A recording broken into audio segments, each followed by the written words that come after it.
ఈ వేదికను అలంకరించిన తెలుగుదేశం పార్టీ బీజేపీ పార్టీ నాయకులు, అదేవిధంగా తెలుగుదేశం పార్టీ బీజేపీ పార్టీ కార్యకర్తలందరికీ నా హృదయపూర్వక నమస్కారాలు.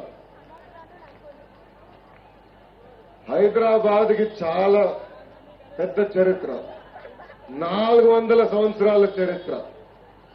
ఆ 400 సంవత్సరాల చరిత్రతో పాటు ఒక 40 సంవత్సరాల చరిత్ర గురించి మాట్లాడడానికి నేను ఇక్కడ వచ్చాను.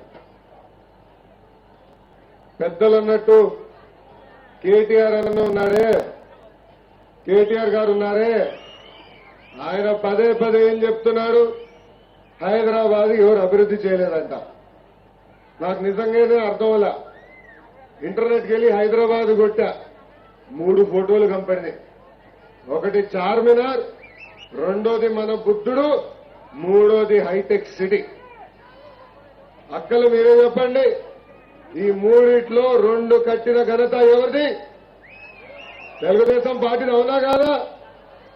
అవును. అదేవిధంగా ఈరోజు హైదరాబాద్ లో ఎలాంటి అభివృద్ధి ఉన్నా మీరు చూస్తే అది చేసింది తెలుగుదేశం పార్టీ. పార్కులు కట్టింది ఎవరు? తెలుగుదేశం పార్టీ. రోడ్లు వేసింది ఎవరు? తెలుగుదేశం పార్టీ. డ్వాక్రా సంఘాలు ఏర్పాటు చేసింది ఎవరు? తెలుగుదేశం పార్టీ. డ్వాక్రా మహిళలకి భవనాలు కట్టింది ఎవరు? తెలుగుదేశం పార్టీ. అదేవిధంగా ఎయిర్పోర్ట్ కట్టింది ఎవరు? తెలుగుదేశం పార్టీ.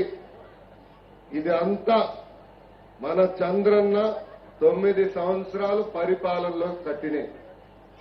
ఈరోజు టీఆర్ఎస్ ప్రభుత్వం అధికారంలోకి వచ్చి ఎన్ని సంవత్సరాలైనాయి?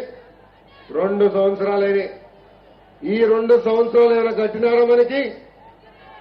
అక్క మీరు చెప్పండి, ఏమైనా కట్టినారా?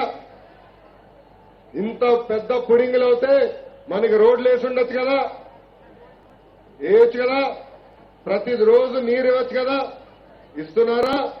లేదు.